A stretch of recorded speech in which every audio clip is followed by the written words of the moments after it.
مصر کے اندر حضرت موسیٰ علیہ السلام نے ایک کبتی کو تھپڑ مار دیا تھا۔ قرآن مجید کے دامن میں یہ واقعہ موجود ہے۔ تو آپ کی جلالت اور آپ کے زور کی تاب نہ لاتے ہوئے وہ وہیں ڈھیر ہو گیا اور اس کی موت واقع ہو گئی۔ تو مصر کے حالات کشیدہ ہو گئے اور حضرت موسیٰ علیہ السلام کو مصر چھوڑنا پڑا۔ تو وہ شہر مدین کی جانب جا رہے تھے کہ راستے کے اندر ایک کنواں تھا، وہاں کچھ لوگ اپنے جانوروں کو پانی پلا رہے تھے۔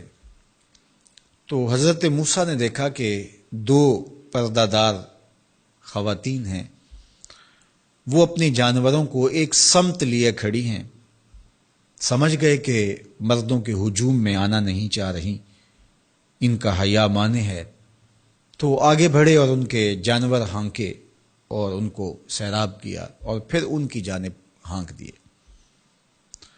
وہ واپس گئیں اور اپنے والد بزرگوار سے کہا کہ ایک سالے نوجوان جس کی آنکھوں میں شرم و حیا تھا، اس نے ہمارے ساتھ یہ مہربانی کی۔ تو ان کے والد گرامی نے کہا کہ جاؤ اس کو بلا کے لاؤ۔ قرآن مجید میں اس کا ذکر کیا گیا۔ فجاءتہ احداہما تمشی علی استحیاء، ان میں سے ایک خاتون حیا میں سمٹی ہوئی حاضر ہوئی۔ اس نے کہا کہ ہمارے والد گرامی آپ کو بلاتے ہیں، آپ نے ہمارے ساتھ جو مہربانی کی ہے اس کا وہ اجر دینا چاہتے ہیں۔ تو حضرت موسیٰ علیہ السلام ان کے ساتھ چلے گئے، اور جب گئے تو یہ گھر تھا حضرت شعیب علیہ السلام کا، اور یہ صاحبزادیاں حضرت شعیب علیہ السلام کی تھیں۔ تو اس خاتون کا شرم و حیا کے ماحول میں حضرت موسیٰ علیہ السلام کو یہ کہنا اور چل کے اس انداز سے آنا، قرآن نے اس کی حکایت بیان کی ہے۔ تو خدا کو پسند ہے کوئی خاتون حیا کے ماحول میں آئے تو اللہ اس کی آمد کو اور اس کے آنے کو قرآن کا عنوان بنا دیتا ہے، اور قرآن کی حکایت بنا دیتا ہے کہ جو خاتون حیا کے جوہر کی مالکہ ہو وہ اللہ کو کتنی اچھی لگتی ہے۔ اللہ اکبر۔ حضرت نبی اکرم صلی اللہ علیہ وآلہ وسلم کا فرمان حیا کے حوالے سے، الحیاء من الایمان، حیا ایمان سے ہے۔ تو جتنے بھی ایماندار لوگ ہیں وہ پھر حیا کے جوہر سے مزین ہوں گے، مالا مال ہوں گے۔ آپ دیکھ لیجئے، سب سے بڑے ایماندار تو میرے اور آپ کے آقا مولا ہیں، اور حضور کمواری لڑکی سے زیادہ حیادار تھے۔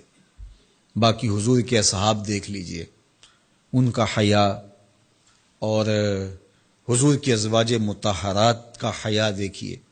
ام المومنین حضرت عائشہ رضی اللہ تعالی عنہا فرماتی ہیں کہ حضور کا جب وصال ہوا اور حضور میرے حجرے میں دفن ہوئے، تو میں جب حضور کی قبر انور پہ جاتی تو معمولی چادر اوڑھ کے چلی جاتی، اس خیال سے کہ میرے شوہر ہیں۔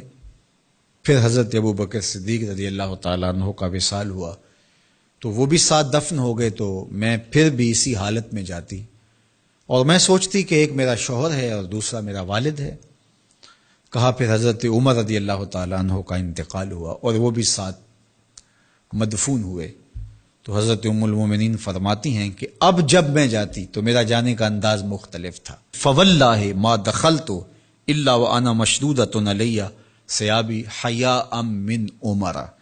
کہا اب جب بھی میں جاتی تو خوب اوڑھنی اوڑھ کے اور چادر لے کے جاتی، مجھے عمر سے حیا آتی۔ یہ ام المومنین کا انداز زندگی ہے۔ مخدرات اسلام کو اس سے سیکھنا چاہیے۔ جو قبر میں دفن ہیں ان سے بھی یہ حیا کریں، جو مومنوں کی ماں بھی لگتی ہیں۔ اور آج یہ دلائل دیے جائیں کہ پردہ تو جناب دل کا ہوتا ہے، چہرے کا پردہ تو نہیں ہے۔ باقی کسی کو اپنی آنکھ میں شرم پیدا کرنی چاہیے۔ عورت کو کیا ضرورت ہے کہ وہ اپنے آپ کو ڈھانپ کے رکھے؟ اب ام المومنین کا عمل یہ ہے کہ فرماتی ہیں کہ میں اپنے آپ کو خوب سمیٹ کے جاتی حیاء من عمر۔ عمر قبر میں ہیں لیکن ام المومنین فرماتی ہیں مجھے پھر بھی حیا آتی۔ اور حضرت سیدہ طیبہ طاہرہ حضرت فاطمہ تو زہرا رضی اللہ تعالی عنہا نے کہا کہ عورت کے لیے بہترین پردہ یہ ہے کہ اس کو کوئی غیر مرد نہ دیکھے اور وہ غیر مرد کو نہ دیکھے۔